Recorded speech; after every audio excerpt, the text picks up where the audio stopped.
বিসমিল্লাহির রহমানির রহিম। আসসালামু আলাইকুম। আজকে কোনো রেসিপি শেয়ার করব না, আজকে একটা খুব সুন্দর পোলাও ভাতের ডেকোরেশন শেয়ার করব। এখানে আমি বিভিন্ন জিনিস দিয়ে সাজিয়েছি, সেটাই আপনাদের সাথে শেয়ার করব। দেখতেই পাচ্ছেন পোলাও ভাতের রেসিপিটা কতটা সুন্দর, আর খেতে কিন্তু অসম্ভব মজা। এটা কিন্তু বউ জামাইয়ের বিয়ের অনুষ্ঠানে কিন্তু দিলে সবার দৃষ্টি কাড়বে, আর বাসায় আমরা যে কোনো অনুষ্ঠানে কিন্তু এই সুন্দর পোলাও ভাতটা কিন্তু পরিবেশন করতে পারি এরকম সাজিয়ে। এখানে আমি নিয়েছি জর্দা ভাত। জর্দাটা আমরা যেভাবে রান্না করি ঠিক সেইভাবেই আমি এই ভাতটা রান্না করে নিয়েছি। হাত দিয়ে একটু চেপে চেপে এখানে আমি 3-4টে মতো কিশমিশ দিয়ে দেব। যখন ভাতের সাথে কিন্তু এই গোল মিষ্টি বলটা পড়ে মুখে, তখন কিন্তু খেতে খুবই ভালো লাগে। আপনারা যদি এই স্বাদটা নিতে চান তাহলে অবশ্যই একবার রেসিপিটা ট্রাই করবেন, এটা কিন্তু খুবই মজা লাগে। এরকম করে কিশমিশ দিয়ে টাইট করে বল করে দেবেন, আর কিশমিশগুলো মিষ্টি নেওয়ার চেষ্টা করবেন। আমি কয়েকটা বানিয়ে দেখাচ্ছি।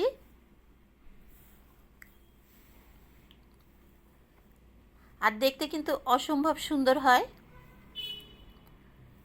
এরকমভাবে কিন্তু একটা পোলাও ভাত আমরা যদি সাজিয়ে বউ জামাইয়ের সামনে দিই তাহলে কিন্তু প্রশংসায় ভাসবেন, আর দেখতেও কিন্তু খুবই সুন্দর।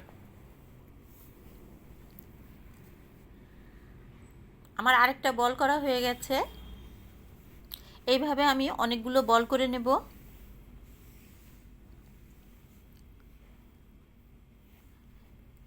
আমি কিন্তু খুব সুন্দর করে গোল গোল করে নিয়ে গেছি, করা হয়েছে।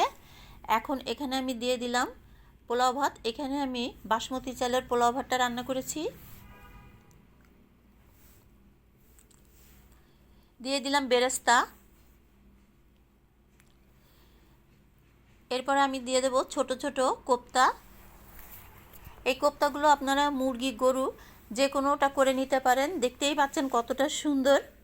এখন আমি সেই জর্দা ভাতের বলগুলো দিয়ে দেব। আপনারা আপনাদের পছন্দ মতো জিনিস দিতে পারেন। আমার জর্দা ভাতের বলগুলি দেওয়া হয়ে গেছে। এখন আমি আলু দিয়ে দিচ্ছি। এই আলুগুলো আমি একটু লবণ দিয়ে ভাত ভেজে নিয়েছি। এখন আমি দিয়ে দেব ডিম।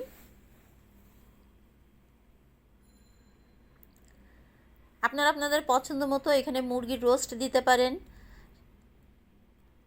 যেটা দিয়েই সাজাবেন সেটাই কিন্তু সুন্দর লাগবে। এরপরে এখন আমি এখানে দিয়ে দেব খেজুর। এই খেজুরগুলো কিন্তু ভাতের সাথে খুবই ভালো লাগে খেতে।